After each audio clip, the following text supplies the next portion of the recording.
Hello friends, welcome back again. आज हम सीखने वाले हैं figurative language means figures of speech.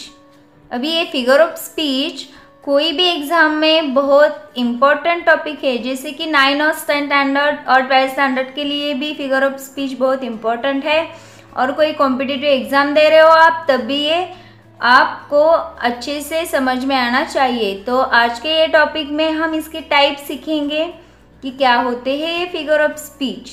So let us say a word और a phrase use in a non literal sense for rhetorical और vivid effect. अभी ये figure of speech का मतलब है अलंकार। जैसे कि औरतें अपने आप को सुंदर बनाने के लिए जो अलंकार पहनती है, जो ऑर्नामेंट्स पहनती है, उससे क्या होता है, उनकी खूबसूरती और भी बढ़ती है, मतलब वो और अच्छी दिखती है।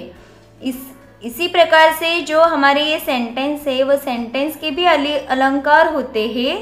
और अलंकार होते हैं मतलब अगर पोयम में हमारे कोई सेंटेंस हो तो उसकी खूबसूरती बढ़ाने का है हमारे फिगर ऑफ स्पीच। तो लेट अस सी इनके टाइप्स कौन से हैं और उनका सेंटेंस में यूज कैसे होता है और हम उनको कैसे आइडेंटिफाई कर सके। Okay, so let's see. First type है सिमिली। तो सिमिली का मतलब है making a direct comparison of one thing to another. मतलब टू थिंग्स होती है सेंटेंस में और वो टू थिंग्स का कंपेयर होता है एक दूसरे के साथ, कंपैरिजन, डायरेक्ट कंपैरिजन होता है। तो वो कंपैरिजन, वो सेंटेंस सिमिली है। ये हम कैसे आइडेंटिफाई कर सकेंगे? तो एक ट्रिक है कि सेंटेंस में लाइक, एज और सो, ये 3 वर्ड्स आपको फाइंड आउट करने हैं। अगर ये 3 वर्ड्स सेंटेंस में हो तो डेफिनेटली वो होगा हमारा simile figure of speech. Okay, so let us see examples. The little baby is as light as a feather. अभी यहाँ पे देखो कंपेयर हुआ है बेबी का कंपेयर किससे हुआ है? फेदर के साथ। मतलब बेबी कैसा है? फेदर जैसा है। और वो जो वर्ड है सेंटेंस में एज, तो ये एज से कनेक्ट हुआ है, मतलब डेफिनेटली ये कौन सा फिगर ऑफ स्पीच है? सिमिली वाला। Okay, remember. After that her eyes are like 2 deep oceans. Okay, अभी यहाँ पे भी देख लो, आइस का कंपेयर हुआ है ओशन के साथ, मतलब ये 2 थिंग्स कंपेयर हो रही है एक दूसरे के साथ और उसका कंपैरिजन हो रहा है इस सेंटेंस में। और वो वर्ड कौन कर रहा है? So like. तो लाइक आया है जो हमारे ट्रिक में दिया है। मतलब ये दोनों सेंटेंस सिमिली से बिलोंग करते हैं, सिमिली फिगर ऑफ स्पीच से बिलोंग करते हैं, ये आपको याद रखना है। Okay, metaphor. अभी मेटाफोर में क्या होता है? A comparison in which one thing represents another. तो मेटाफोर में जैसे कि सिमिलर में हमने देखा कि 2 थिंग्स में कंपेयर होता है, लेकिन मेटाफोर में एक चीज दूसरे चीज की तरह ही होती है ऐसा बताया जाता है। मतलब यहाँ पे इनडायरेक्ट कंपैरिजन होता है। कंपैरिजन के लिए लाइक, एज, सो ऐसे वर्ड नहीं होते, लेकिन कंपैरिजन होता है।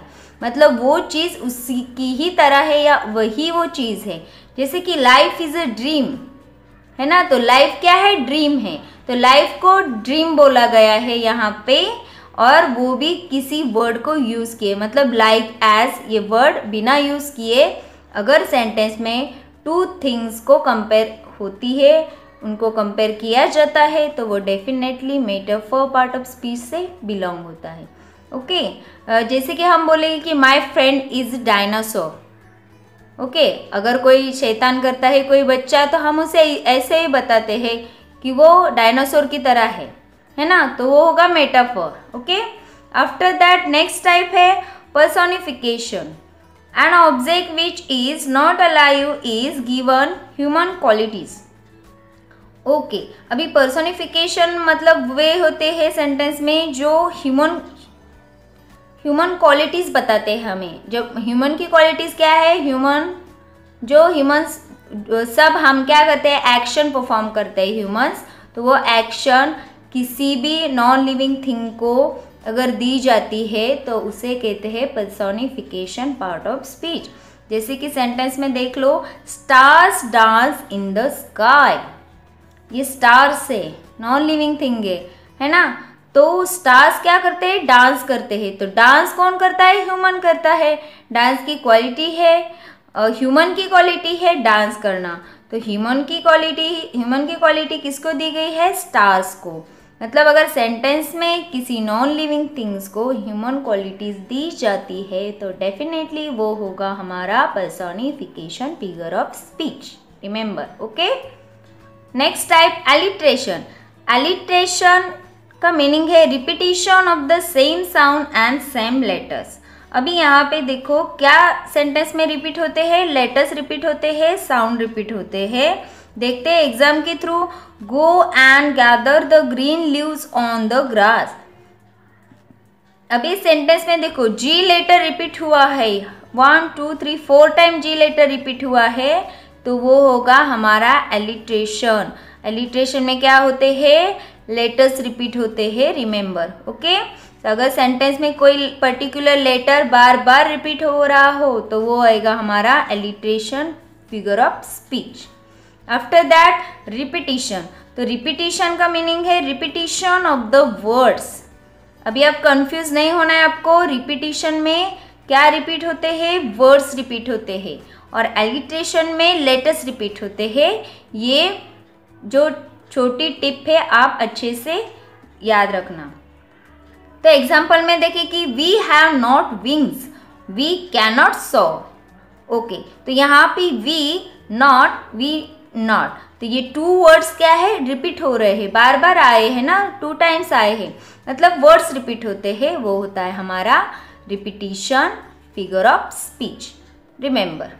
Next, onomatopoeia. तो ओनोमैटोपिया में क्या होते हैं, it is a word which resembles the sound it is describing.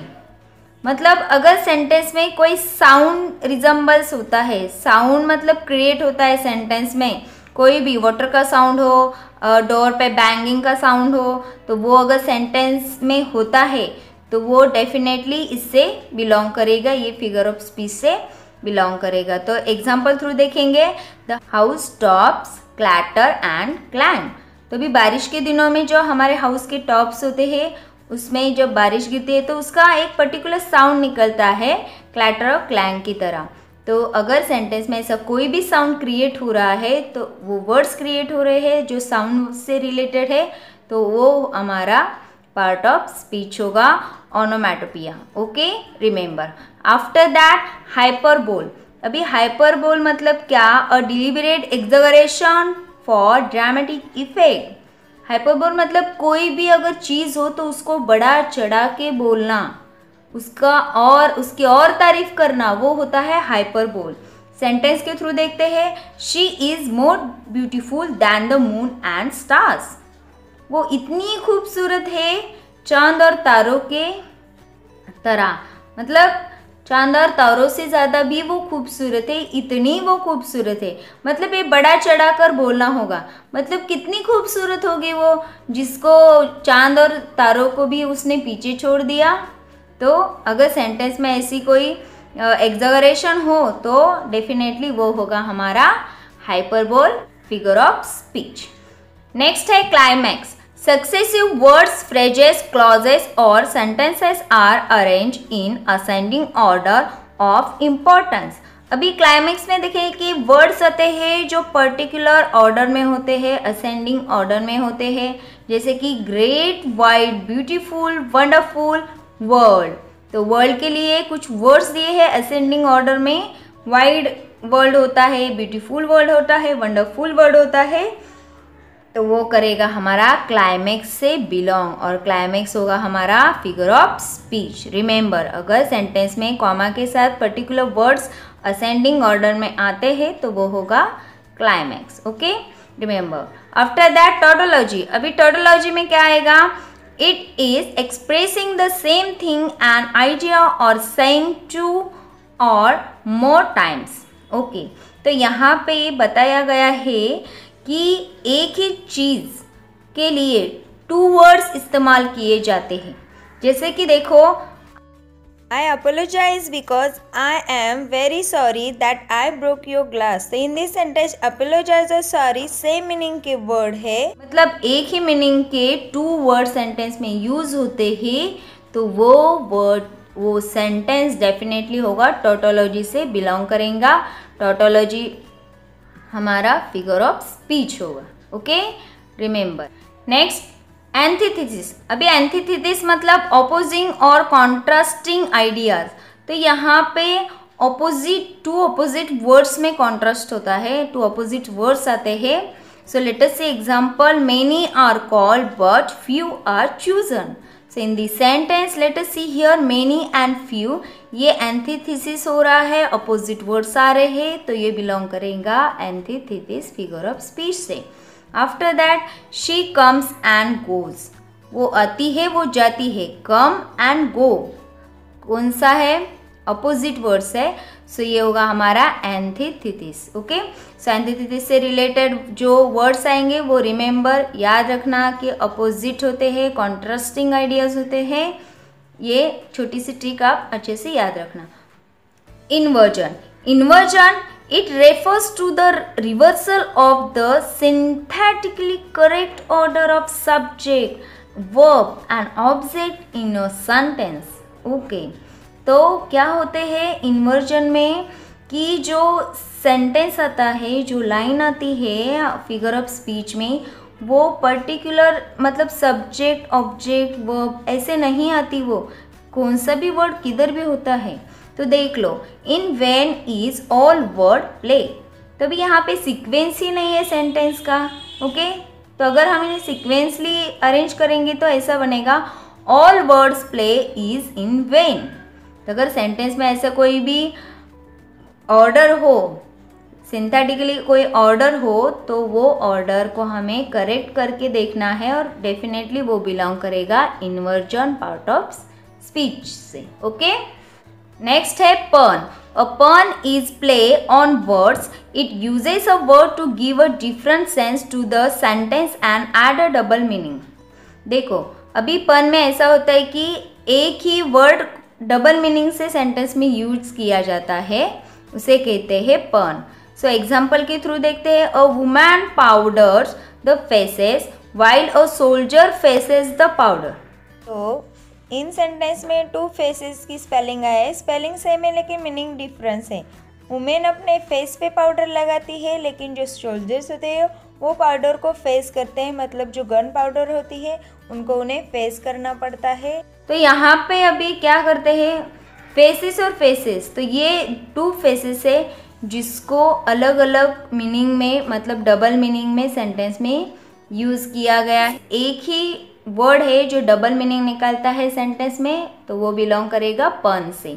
Apostrophe, अभी apostrophe figure of speech addressing a thing as if it were a person और imaginary person as if he were present.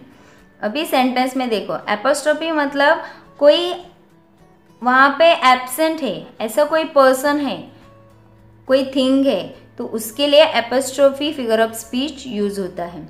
O my friend there is no friend, मतलब friend को तो बुलाया गया, friend से तो बात कर रहा है, लेकिन देयर इज नो फ्रेंड, वहाँ पे फ्रेंड ही नहीं है, मतलब एब्सेंट है। मतलब एब्सेंट से रिलेटेड कोई भी एक्टिविटी सेंटेंस में होती है, इमेजिनरी पर्सन वहाँ पे क्रिएट होता है, तो वो होगा हमारा एपोस्ट्रोफी से related figure of speech. Remember, after that and last one, allegory. So allegory, a story that points to a deeper meaning, idea or concept. तो अभी एल्गरी के बारे में एक बात बता दूं कि एल्गरी सेंटेंस में तभी आती है, पोयम में तभी आती है जब किसी के बारे में हमें एग्जाम्पल देना होता है, तब यूज़ करते हैं एल्गरी। तो अभी देखो, कोई स्टोरी होती है, स्टोरी का जो मॉरल होता है वो क्या होता है, एल्गरी से रिलेटेड होता है। The lion and the mouse, ये स्टोरी तो आपने सुनी ही होगी, लायन और माउस। अगर हमें किसी के बारे में बताना हो और उनकी story same to same lion और माउस की तरह है, तब ये एल्गरी सेंटेंस में यूज़ किया जाता है। After that, Gulliver travels by Swift. तो स्विफ्ट जो ऑथर है, उन्होंने गुलिवर ट्रैवल्स की ये स्टोरी लिखी है, तो वो स्टोरी में भी आप देख लेना कि ये एल्गरी है, वो मतलब कैसे स्टोरी क्रिएट होती है और स्टोरी को कैसे अच्छे से करते हैं, वो होते हैं हमारे एल्गोरी से related figure of speech. Okay, so if you like today's lesson, if you understood this lesson well, then like, share and subscribe. If you have any doubts, comment inbox. And thank you so much. Keep watching for upcoming videos.